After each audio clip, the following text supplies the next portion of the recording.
네. 여러분 OECD의 경제전망 보고서가 어제 발표가 됐고요.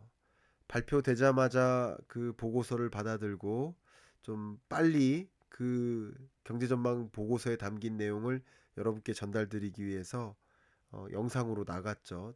많은 분들이 이미 보셨더라고요. 또 OECD 경제전망 보고서에 담겨 있는 여러 주옥과 같은 우리가 주목해야 될 이슈들이 있으니까 그걸 또 제대로 들여다보고 한 번 더 들여다보고 가야 될 텐데 그래서 별도로 준비를 했습니다. 바로 보겠습니다. OECD 경제전망 보고서가 왼쪽에 있고요. 11월 보고서입니다. 그리고 오른쪽에 보시는 것처럼 제 24년 경제전망서 매년 발간하고 있는 이 경제전망서는 글로벌 경제 그리고 세계 주요국 경제는 IMF와 OECD와 월드뱅크의 경제 전망의 기초에서 말씀을 드립니다. 그렇기 때문에 OECD 경제 전망 보고서가 발표된 것은 굉장히 중요한 의미가 있고 그것이 어떤 시각으로 경제를 바라보고 있는지 한번 유념하면서 들여다보시면 도움이 되겠습니다. 자, 하나하나 달려가겠습니다. 먼저 OECD가 현재 23년 10월 11월 지금 경제 거의 23년 막바지 경제를 진단했겠죠. 경기 판단하는 내용이 있겠죠. 어떻게 경기를 판단하는지 한번 보겠습니다. 글로벌 경제의 관점에서 보시면 세계 경제의 어떤 아웃풋이 이렇게 빨간색처럼 좀 23년 1분기, 23년 2분기 뭐 그렇게 강한 회복도 아니고 지지부진하게 이어지고 있다. 이런 느낌으로 볼 수 있어요.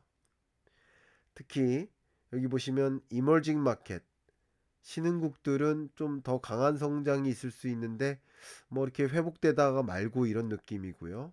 역시 선진국들도 그런 기조예요. 결과적으로 세계 경제가 그냥 뭐 강한 회복도 아니고 그냥 그런 모습 이렇게 설명하면 도움이 될 것 같습니다. 경기 판단이 그래요. 또 23년 지금 경기를 OECD가 판단할 때 PMI 지수는 주로 구매자 관리 지수라고 해가지고 쉽게 말하면 기업의 구매팀이 있어요. 구매팀 헤드한테 물어봐요.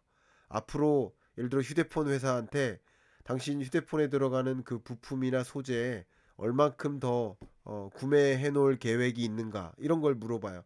그만큼 구매할 것들이 많다는 것은 앞으로 생산이 많아질 것이다라는 것을 보여주는 선행지표격이 되겠죠. 지금 구매 계획이 많다. 그럼 앞으로 휴대폰을 더 많이 만든다라는 뜻이잖아요. 근데 그 PMI 지표가 매뉴팩처링 제조 영역에서도 50을 밑돈 채 계속 유지되고 근래 들어 그마저도 꺾입니다.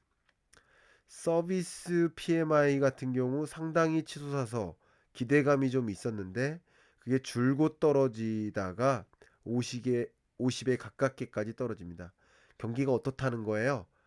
지금도 안 좋지만 앞으로도 좀 안 좋아질 것 같다라는 그런 표현입니다. 여기 보시면 컴포짓 아웃풋 PMI라는 이 지표를 가지고 역시 비슷한 지표입니다. 미국, 유로존, 일본, 중국, 인도 두루두루 보는 거예요. 근데 유로존은 50을 밑돌아서 올라갈 기색이 없죠.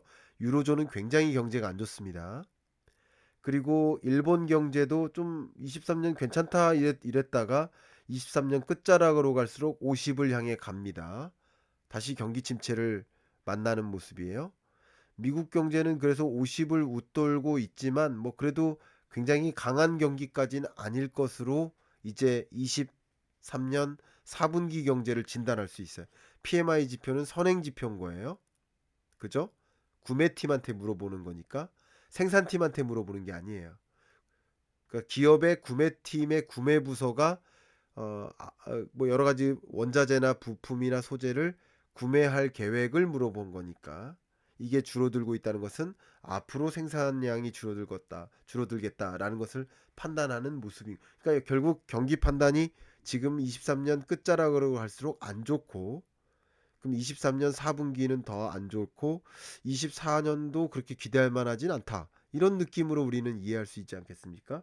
OECD의 진단입니다. 자, 그다음 보시면 트레이드 볼륨이니까 수출 경기도 좀 본 거예요. 수출 경기를 보면 저 trade growth is weak. 그러니까 무역의 어떤 성장세가 굉장히 취약하다.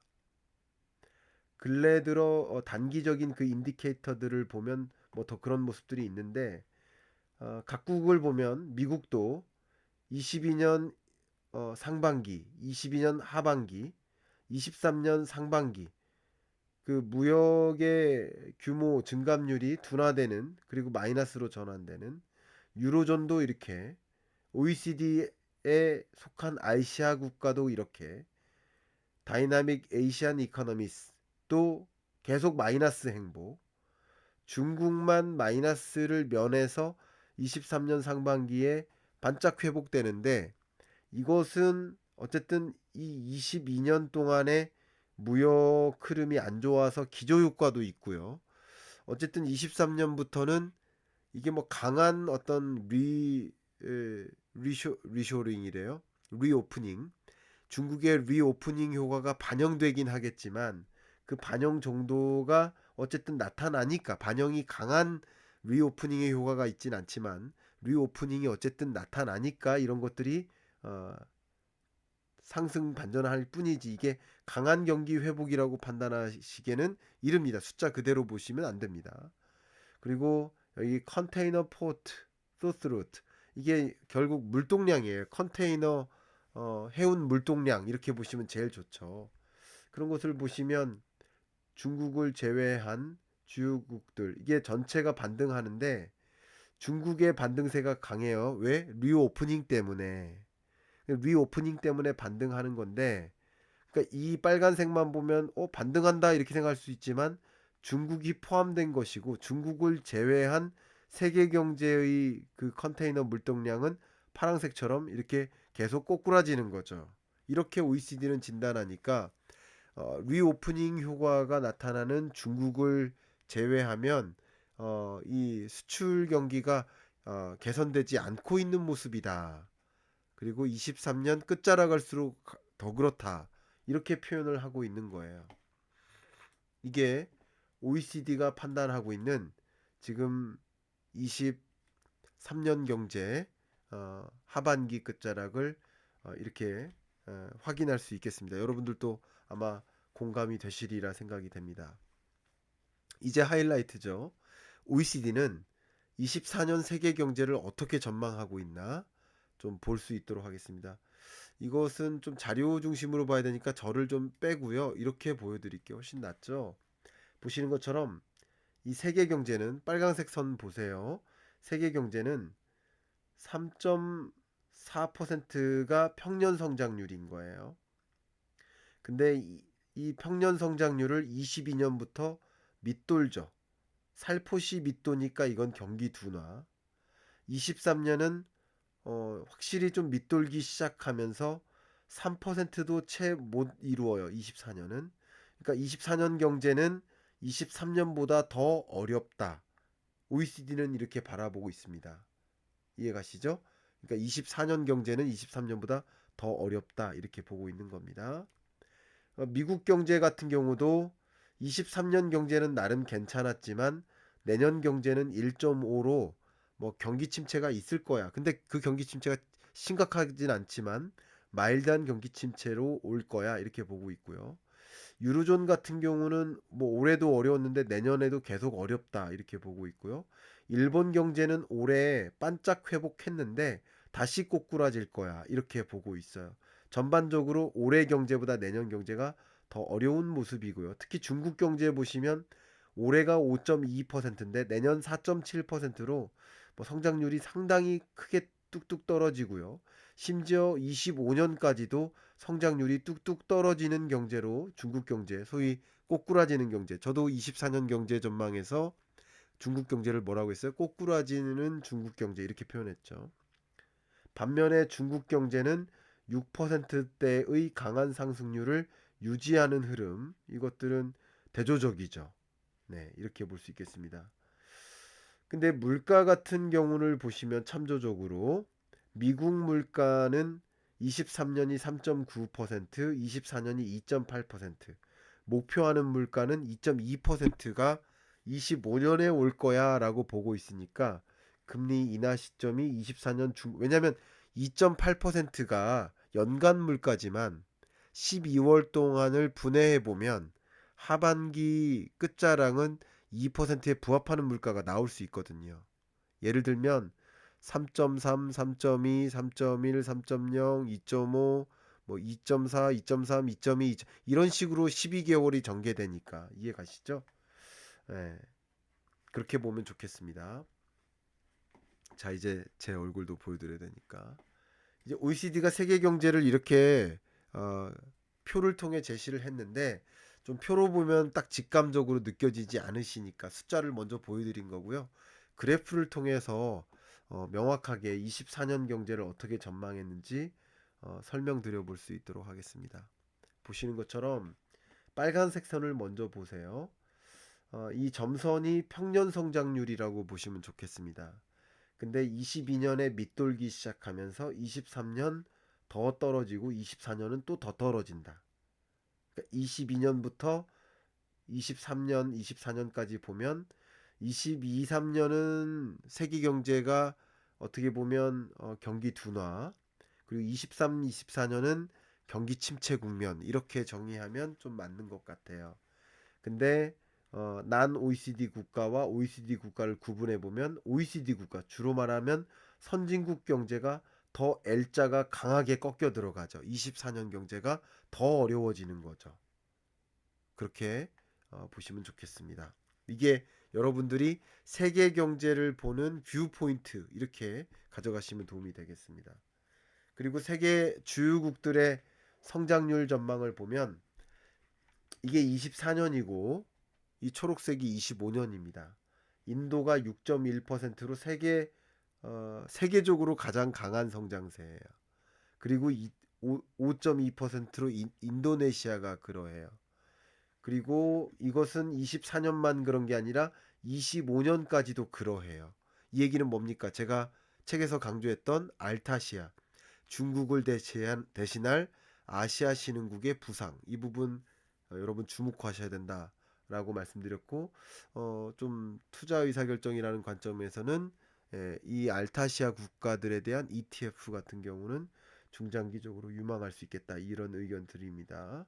그러니까 중국을 대체할 아시아 신흥국이 누굴까? 알타시아 국가다라는 거죠.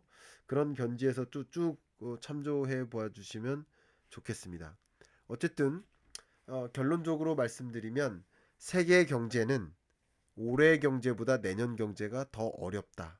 특히 중국 경제는 올해보다 내년이 더 어렵다. 주요국들이 대부분 올해보다 내년이 어렵다. 이렇게 보고 있고 미국 경제도 올해보다 내년이 더 어렵다. 이렇게 OECD는 세계 주요국 경제를 진단하고 있습니다. 제 의견이 아니라 OECD가 어떻게 바라보고 있는지를 여러분께 정리해서 말씀을 옮겨서 드리는 것 뿐입니다. 자, 이제 경기 판단도 중요하지만 물가 판단도 중요하잖아요. OECD는 세계 물가의 흐름을 어떻게 보고 있는지를 좀 봐야겠죠. 보겠습니다. 지금 점선으로 제시한 게 목표 물가예요. 2%. 근데 24년 물가 상승률은 2%까지 부합해야 안 해요. 안 해요. 25년에는 일본 경제가 부합합니다. 그러니까 물가 상승률이 그렇게 높지도 않았고 일본 경제는 물가 상승률이 어쨌든 하향 안정화 될 거라고 다시 일본 경제를 생각하고 그동안 2%를 밑도는 디플레이션을 경험했기 때문에 마이너스 물가도 경험하고 그렇기 때문에 이렇게 물가가 올라간 게 오히려 감사하다. 착한 인플레이션이다. 이렇게 생각하는 경향도 일부 반영됩니다. 그래서 금리를 추가적으로 인상할 필요가 없었던 거예요. 일본 같은 경우는 완화적으로 경기 부양만 신경 썼던 거예요.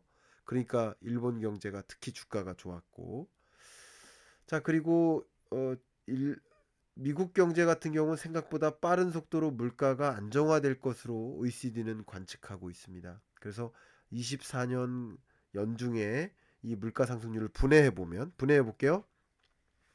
이게 분해죠. 미국 물가 흐름 이 파란색을 보시면 분해해 보면 24년 뭐 3분기 정도, 4분기 정도면 2% 초중반의 물가 상승률을 기록할 수 있다 이렇게 보고 있어요. 그렇게 본다면 결과적으로 금리 인하의 시점은 24년 3분기부터 되지 않겠느냐라고 OECD는 관측하고 있을 가능성이 높겠죠. 조금 이따 아, 볼 수 있도록 하겠습니다. 조금 있다가. 네, 우리 김선아님께서 말씀 주신 것처럼 안 그래도 인도 주가 지수 장난 아니게 상승 중이더라고요. 네, 제가 인도는 정말 작년 중반부터 많이 강조했었는데, 네, 중국 경제의 어떻게 보면 상품으로 치면 대체제죠. 반사 이익을 보는 경우도 굉장히 많습니다. 그렇게 관측하시면 좋겠습니다. 자, 이렇게 물가까지 진단을 했기 때문에 결국 OECD는 24년 경제에 어떤 리스크 요인이 있나, 어떤 부분들을 우리가 조심해야 되나, 이런 것들을 좀 어, 주목을 하지 않았겠습니까? 어떤 부분들에 대해서 OECD는 경고를 하고 있나, 어떤 위협이 찾아올 수 있으니 미리 준비하세요라고 얘기하고 있는지 그 부분을 좀 설명드리도록 하겠습니다. 첫 번째는 그동안에 금리를 강하게 인상해 왔고 결국 그 고금리에 따라서 실물 경제적인 부담이 24년에 작용할 것이다. 왜냐하면 이 금리가 당장 낮은 금리를 향해 가지는 않기 때문에 그렇기 때문에 이 높은 금리가 상당 기간 물론 이거보단 떨어지겠지만 그래도 어쨌든 높은 금리가 시중에 영향을 미치기 때문에 그게 상당히 리스크 요인이고 또 높은 금리 때문에 발생한 것이 금융 부실 문제, 신용 위험 문제, 그리고 우리나라로 치면 부동산 PF 부실 문제, 가계 부채 문제. 그렇기 때문에 은행들이 어떻게 움직여요? 이제 대출 해주지 말자. 까다롭게 대출을 해주려고 해요. 그럼 그런 것들은 대출이 쉽지 않아진다. 기업들이 자금 마련이 어려워진다. 신규 투자가 위축돼요. 그러니까 고금리의 역습을 받는 모습. 그게 경기 침체인 거예요. 그죠? 그게 리스크 요인이다라고 OECD는 강조하고 있습니다.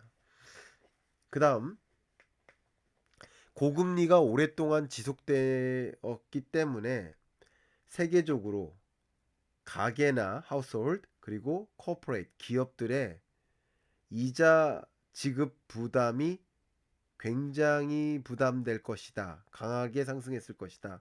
라는 건데 하우스홀드 가정 가계를 기준으로 말씀드리면 19년에 이 가처분 소득 대비 이 이자 상환 부담이 19년이 이 주황색인데 23년 2분기나 혹은 23년 3분기 정도를 기준으로 한다면 다 그거보다 치솟았죠. 세계적으로 많은 나라가 금리를 인상하면서 이자 부담이 커졌어요. 그러니까 결국 뭐 예를 들어서 21년에도 1억을 대출 받았었고 23년 지금에도 대출 규모가 1억인데 대출 규모는 같은 1억인데 근데 이자 상환 부담은 훨씬 커졌을 수 있는 거죠. 그런 느낌을 얘기하는 거예요. 역시 여기 non-financial corporation 기업은 금융기업이 있고 비금융기업이 있겠죠. 그러니까 은행이나 금융기관을 제외한 기업들을 얘기하는 겁니다. 이 기업들의 경우 역시 전반적으로 어때요? 세계적으로 2019년보다 23년에 이자 상환 부담이 크게 가중된 모습이에요. 그러니까 매출은 좋지 못하고 인건비를 비롯한 각종 비용은 올랐는데 이자 부담도 계속 가중되니까 적극적으로 신규 투자하기가 어렵고 그게 역시 경기를 부진하게 만든다, 악화시킨다. 그리고 그게 어쩌면 유인했던 거예요. 목표했던 거예요. 왜? 물가를 잡아야 되니까 경기가 어느 정도 악화되어야 수요가 부진해졌을 때 물가가 잡힐 수 있으니까 유인된 시나리오가 또 나오기도 하는 겁니다. 어쨌든 그게 예상했던 것보다 더 강하게까지 경기 침체로 온다면 리스크 요인이 되겠죠. 근데 OECD가 이번에 강조했던 그 밖에 다른 리스크 요인은 보시는 것처럼 기업들의 파산입니다. 기업 파산이 늘어나고 있다.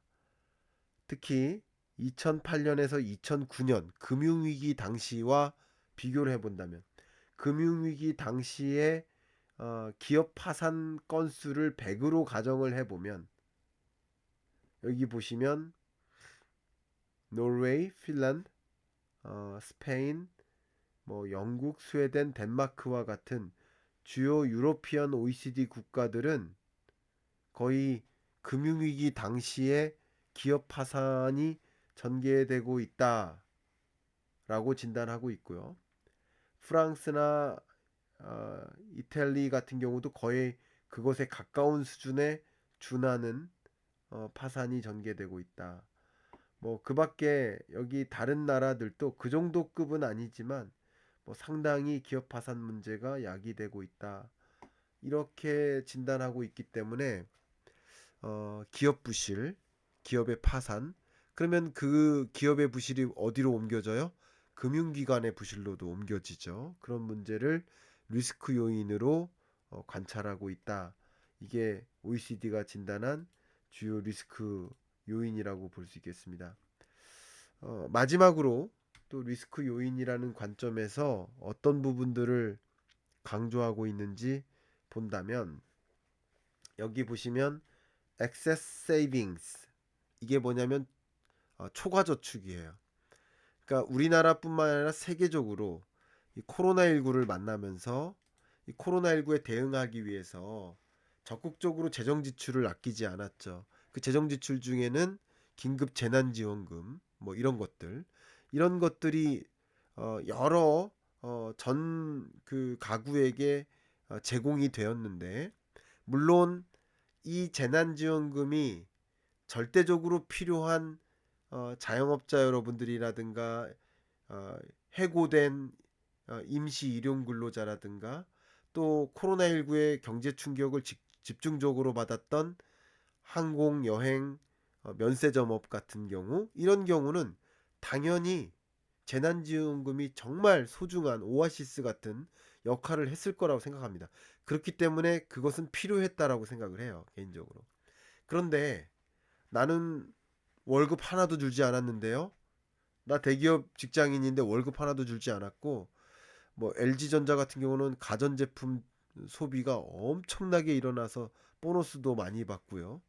유한 킴벌리 같은 경우 깨끗한 나라 제가 그 코로나19 중에 직접 방문했던 기업들만 말씀드리는 거예요. 매출이 너무나 치솟아서 이 매출이 언제까지 지속될지 몰라서 걱정인 그것도 걱정이거든요. 매출이 계속 오랫동안 지속적으로 치솟으면 공장을 하나 더 증설해야 되는가 하는 고민이 있잖아요. 그러니까 그런 기업들의 많은 대부분의 대기업 근로자들은 월급 준 적 한 번도 없고요. 또 재택근무하면서 오히려 교통비도 절감되고요. 그리고 외식이나 뭐 이런 것들이 줄면서 상대적으로 소비 지출이 줄어요. 그러니까 쌓이는 소득이 느는 거예요. 또 금리마저 떨어지니까 이자 소득 그러니까 대출 받은 뭐 이자 지출도 줄어들고 또 집값은 폭등하니까 반사이익이 많았어요. 근데 그런 계층들도 어쨌든 재난지원금을 받았다 이거죠. 그것을 통칭해서 공적 이전 소득이라고 합니다. 공적 이전 소득이 간 거예요. 그러니까 그런 것들이 결과적으로 어떻게 돼요? 초과 저축을 만든 거예요.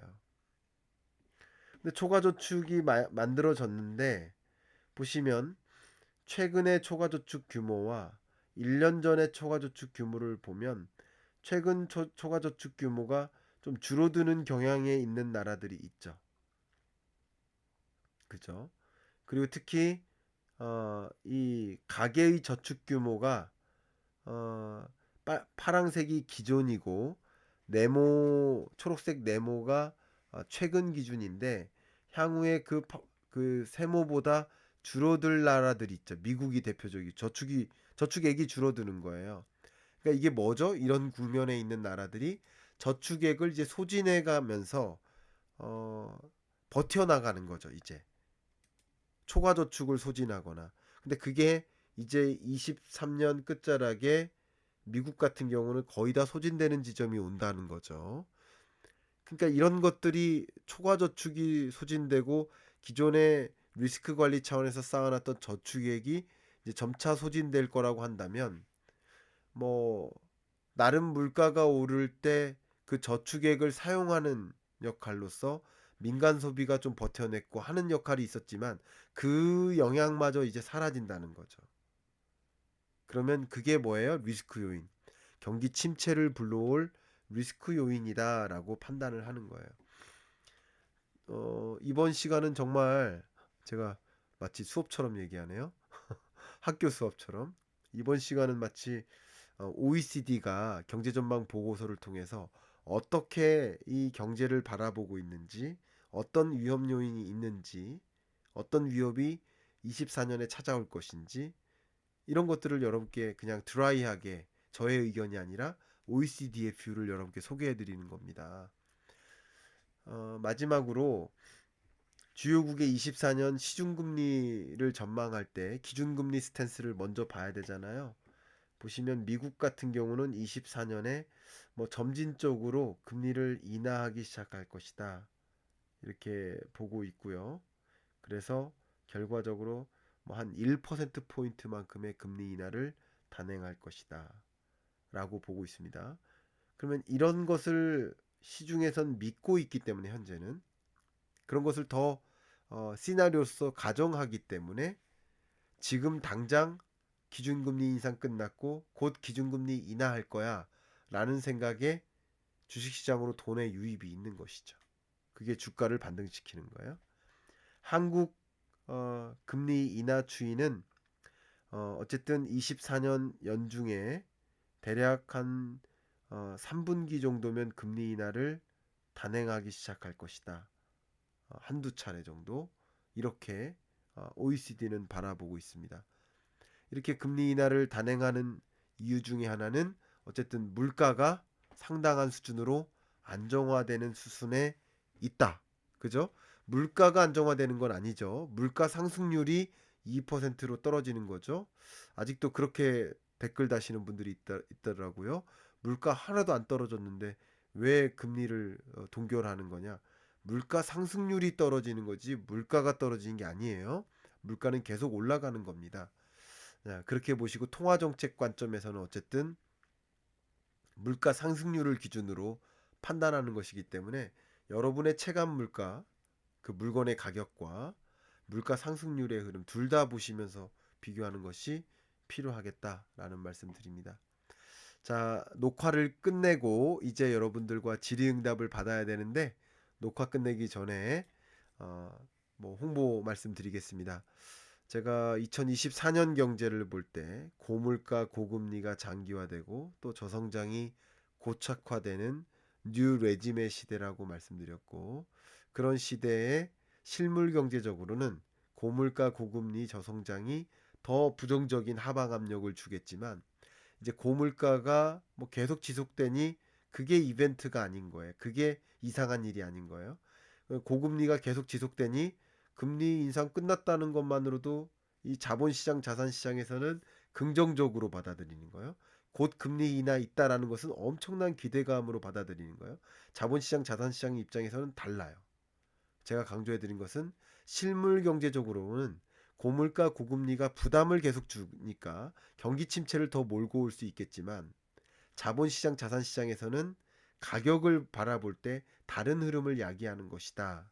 라는 것을 좀 강조했는데 그렇게 24년 경제를 들여다보실 때 실물 경제와 자산시장 간에 어떤 차이점을 주고 어떤 변화가 실제 이어질지 그 변화를 들여다보면서 적절하게 어떻게 포트폴리오를 관리할지를 결정할 수 있기 때문에 이 책과 오늘 강의 영상을 통해서 좀 참조가 되기를 좀 바라는 마음입니다. 녹화를 위해서 또 마지막으로 공지를 좀 해드릴게요. 12월 6일 저녁 7시 이광수 대표님과 부동산 100분 토론 라이브를 진행하고요. 수요일입니다. 12월 22일 저녁 5시 김영익 교수님, 홍춘욱 박사님과 24년 경제 전망에 대해서 각자 시나리오가 다르거든요. 100분 토론을 진행할 겁니다. 24년 경제 전망이라는 주제로 역시 그때 기대해 주시면 좋겠고요. 12월 16일 교보문고에서 주최하는 보라쇼가 있습니다. 혹시 서울에서 여러분 이미 책을 사셨는데 책에서 좀 사인을 받고 싶으시다든가 오프라인에서 직강을 좀 듣고 싶으시다든가 하시는 니즈가 있으신 분들은 12월 16일 토요일 오후에 이 보라쇼가 개최되니까 교보문고 홈페이지에서 그 김광석 12월 16일 보라쇼 행사 관심 있으신 분은 참조해 주시길 바라겠습니다. 자, 이상으로 녹화 마치고요. 여러분 긴 시간 감사하고 이제 녹화 마친 다음에는 라이브 중이니까 질의응답을 또 받도록 하겠습니다. 감사합니다.